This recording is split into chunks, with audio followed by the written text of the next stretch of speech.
Really? Oh wow, it's beautiful. Hello! So, nanonood kami ng fishing kasi di ba mahilig mag-fish yung asawa ko. No, it's not live. So, nagluluto ako ngayon ng nilaga. Tingnan natin. How are you? So, off ako today.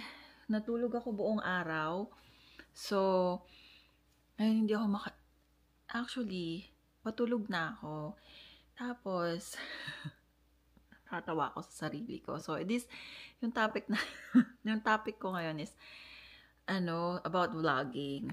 Kilala nyo naman ako, hindi talaga ako nagva-vlog. More on like, nature lang ako, or, yung parang, as much as possible, wala ako sa picture or sa video, kasi mahihain ako, tsaka, introvert nga ako. But, I don't know, I just like doing vlog kasi minsan parang doon na lang ako nag-i-interact sa mga tao. I don't have friends here where I am right now.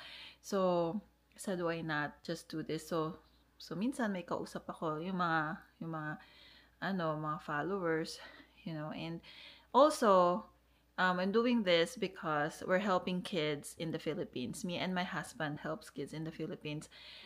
I'm not hoping na ma-monetize yung YouTube ko, but just in case na ma-monetize siya, of course, yung kita nun, mapupunta sa kids. Kasi as of now, kinukuha namin yung budget namin sa tawag dito, sa work namin, which is, it's okay. Pero syempre, pag yung vlogging and kapag kumita is, dun na mapupunta sa mga kids yung kita ng vlogging. Mamaya mag-comment na naman, sasabihin, ayusin mo salita mo. Anyway, so nung patulog na ako, nagbabasa ako ng mga comments sa YouTube kasi hindi ako nakakapagbasa masyado kasi may work ako. Tapos pag uwi, natutulog ako. Pag off, kung saan kami pumupunta. Ngayon, nagbabasa ako, na ko yung may nag-comment. Sabi niya, ayusin mo pagba-vlog mo paulit-ulit. Sabi niya gano'n. Teka lang, basahin ko ha. Teka lang. Sabi niya gano'n. Screenshot ko siya bago mawala. Kasi pala, kapag nire-report mo, nawawala pala. Nainis kasi ko. Sinagot ko talaga siya. Sinagot ko siya talaga. Tapos pala hindi mo sinasagot, hayaan mo lang. Hindi kasi ako sanay sa ganong mga Well, sa work, hindi ko naman din sila sinasagot. Kapag may sinasabi silang, hindi maganda. Actually, more on problem solving kami sa work. Kasi, bawa may nireklamo yung pasyente, hindi mo pwedeng ibaliwalain yung sinasabi nila. Kailangan mong i-accept and isolve mo yung problem. Which is, dapat siguro i-apply ko sa world of vlogging. Na kapag may sinabi silang criticism or criticize kanila, is you accept it and then use that to improve what you wanna do. But, guys, kasi hindi naman ako professional vlogger. So, pwede na din. Tanggapin ko na rin as criticism and then I'll try to change, yung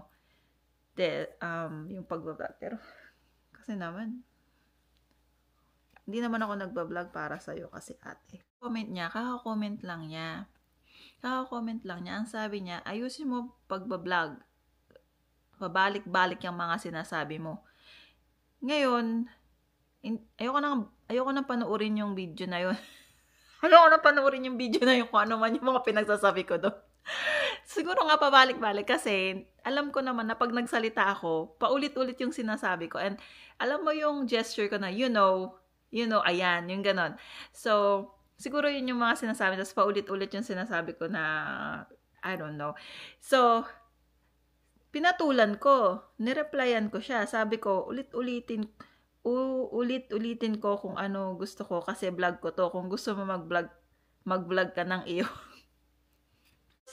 Nawala siya nung nireport ko. Nainis ako. Tapos sabi ko, pala hindi ko na lang nireport. Hinayaan ko na lang siyang naka-display doon.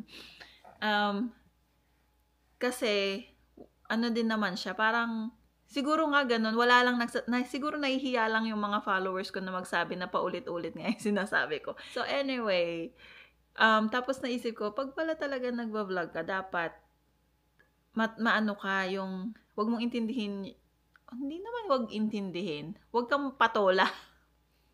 Pag patola ka, iinit ulo mo. Patola kasi ako nung college, guys.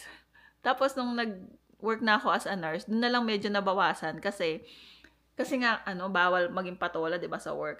So ang namin is more yung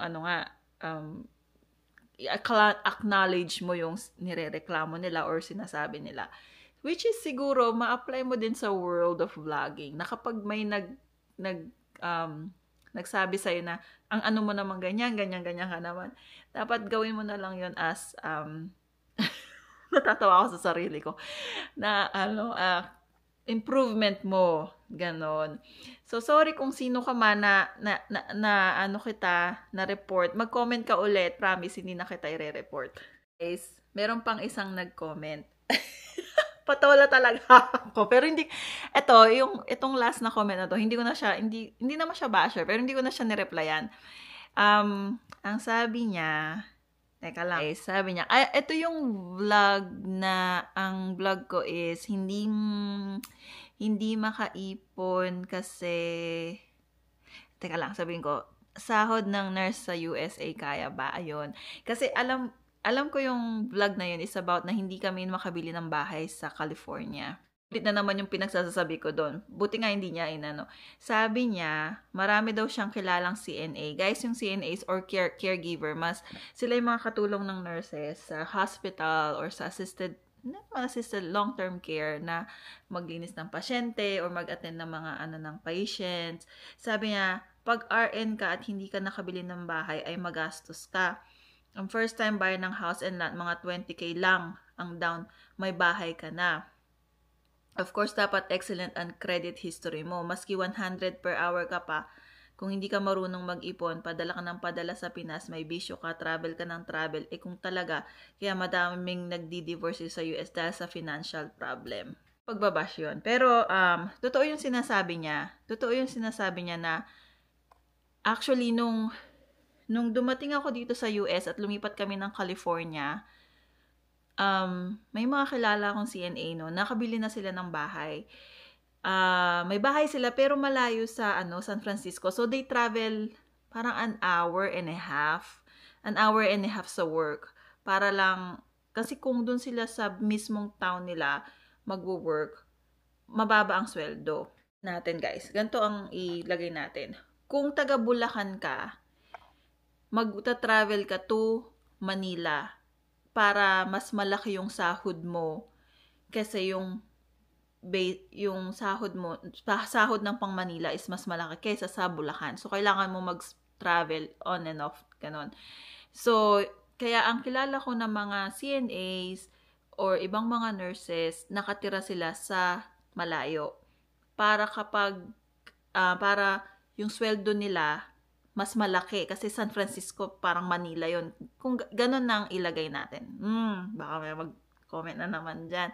Kabili sila ng bahay sa East Bay, which is an hour and a half or an hour sa work niya.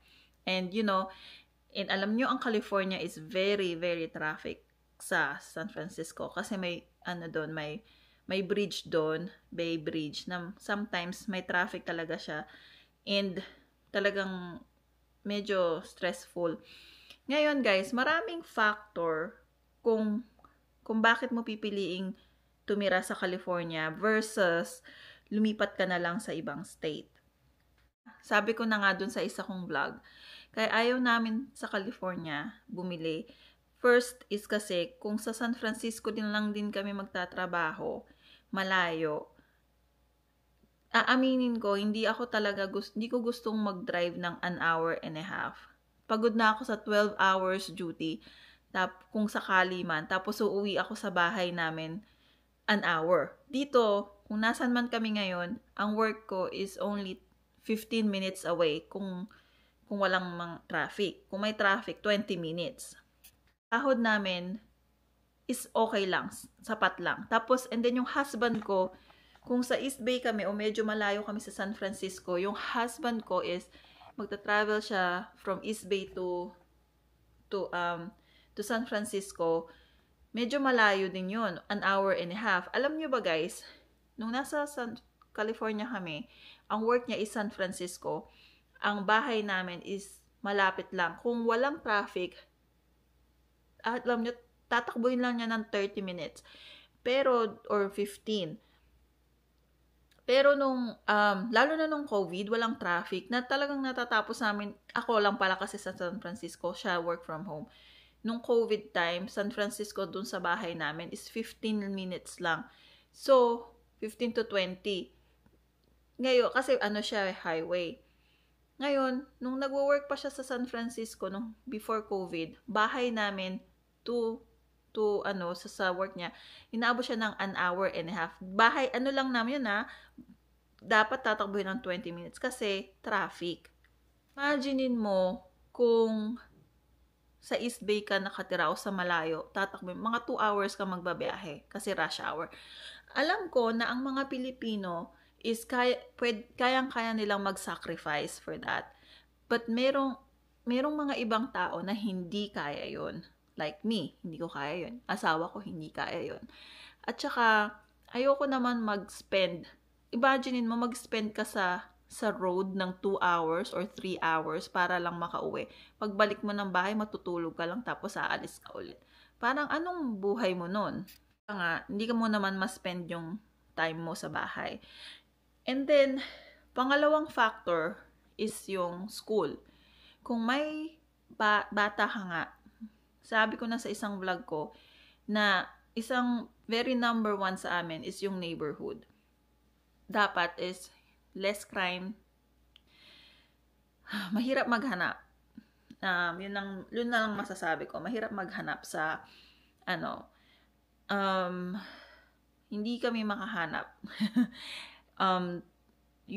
Usually sa Bay Area, mahirap maghanap ng bahay na maganda ang neighborhood. Usually, ang mga bahay doon na maganda ang neighborhood, nasa mga millions. Tapos, maganda na yung school doon. Pero, nasa million naman siya. 5 million, 6 million.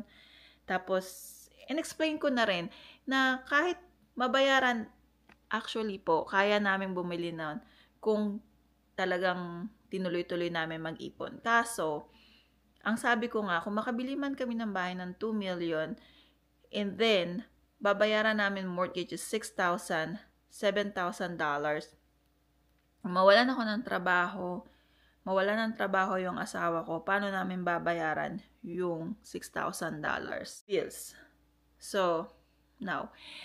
So, and then sinasabi niya is $20,000 down payment. Hindi ko alam kung saan merong $20,000 na down payment. Hindi ko alam kung saang state yun. Kasi dito sa state na nilipatan namin, nag-down payment kami ng 70,000. And ang mortgage pa rin namin is 3,000. Imaginein mo kung 20,000 lang ang down payment mo, magkano ang mortgage mo. Pangalawa, yun pa rin. Share ko lang. Yung coworker ko na nurse, single siya. Tipid na tipid. Tipid siya kasi kinikwento niya sa akin eh. Nagbabalak siyang bumili ng bahay. So, nag-iipon siya ng pambili ng bahay. Tinulungan na siya ng daddy niya na for down payment. Kinikwento niya sa akin. Kasi nung may nakita silang bahay, I think it's around $500,000 na bahay. Dito. Ganun na ang mga price range ng bahay namin. So, sabi niya magda-down payment sila ng, I think, 40% or 40-30%. Malaki na yun 30% na down payment. Alam nyo, sabi niya sa akin, umatras siya nung babayad na niya. Kasi nung nakita niya yung mortgage, yung monthly niya, masyadong malaki pa rin. 3,000 pa rin. Imaginein mo yun, ang laki na ng down payment mo, ang laki pa rin ng mortgage mo. Sabi niya, edi lahat na lang ng sweldo ko doon na mapupunta. May bills pa ako, may ano pa ako. So sabi niya, next time na lang kapag ano. And hindi siya magastos, hindi siya travel ng travel. Sabi nga niya, nasa bahay lang siya pag off niya kasi nga pagod na kami pag off namin eh. And share ko lang din sa inyo guys, yung isa kong coworker, meron siyang kapatid daw na lumipat ng LA. And dito siya dati, tapos lumipat siya ng LA. Sabi ko, oh, are you gonna move there too? Sabi niya, no, kasi daw yung bahay daw bumili kasi may bahay daw yung sister niya dito, binenta. Tapos yun ang ginamit na pang down payment sa LA. And nurse siya sa LA. Dialysis nurse. Sabi niya, nakabili siya ng bahay pero maliit. Sabi niya, 1/4 lang ng bahay daw. Bahay nila. Sabi niya, parang mahirap namang mag-downgrade. Sabi niya, from malaking bahay, tapos magiging maliit yung bahay mo. Parang mahirap. Mas maganda mag-upgrade kaysa mag-downgrade. Which is true. Kasi nga, sa totoo lang, ayoko din mag-downgrade. Kung talagang lumipat ng California, pwede naman. Pero yun nga, maliit ang bahay mo. Hanap ka ng medyo hindi magandang neighborhood. Ganun. So, maybe siguro nung mga unang panahon talaga, noon pa. Yes, kung nurse na ako noon, and then yung asawa ko, siguro nakabili na kami ng bahay. Pero kasi late na kami dumating doon. So, ginamit na lang namin na opportunity yon na makaipon para makabili ng bahay sa ibang state. So, kanya-kanyang din yan, diskarte. Kung gusto mo sa, doon, may bahay ka nga, puro work ka naman, pwede din. It's up to you. Kasi kami, right now, sabi ko nga, nako-compare ko. Ngayon, nagwo-work kami pareho. May bahay kami, may sasakyan kami, nakakapag-travel kami. May ipon konti o may emergency funds. So, I don't know, ba't pa kami lilipat kung kontento naman kami dito? And maganda naman yung neighborhood namin. Maganda pa yung school ng mga bata, lalo na yung sa high school, yung panganay namin is top 10 siya sa buong state. So, I don't think kasama sa top 10 sa buong state. So, I don't think na kailangan pa namin lumipat. Sinasabi niya na maraming nagdi-divorce dahil sa financial problem dito sa sa US. Sinasabi niya na maraming nga nagdi-divorce dito. Sabi ko, ang hirap pala mag-vlog kasi kapag nag-vlog ka, kailangan medyo matigas ka. Yung hindi ka masyadong pa-apekto sa mga comment at gawin mo na lang yung mga comment nila na parang stepping stone or lesson mo na parang sila ang nagki-criticize sa'yo kasi hindi sila nahihiyang sabihin sa'yo yung mga nakikita nila. Pero hindi lahat ng sinasabi nila siguro is, papansinin mo. So, pero yun nga, napansin ko yun. Paulit-ulit yung sinasabi ko. Diba? Inulit ko ulit. So, yun lang. Dapat upload ko yung namin yung pasyal namin nung fall. Next time na lang. Ito na lang muna upload ko. Kasi baka makalimutan ko. Hindi ko na maalala. Makakalimutin pa na naman. Yun guys. Yun lang vlog ko for today. Kapag wag masyadong patola. Wag masyadong patola sa mga kasi hindi talaga ako nagbabasa. At saka yung mga napabasa kasi, yung mga supporters, mga followers ko. Kaya, nung nabasa ko yun, sabi ko, ano ba yan? May nag-comment pa nga actually na isa, nakalimutan ko na siya tas baka binura niya yung comment niya, pero hindi naman bad. May sinabi lang siya about nursing. Anyway, thank you for watching. See you on the next vlog.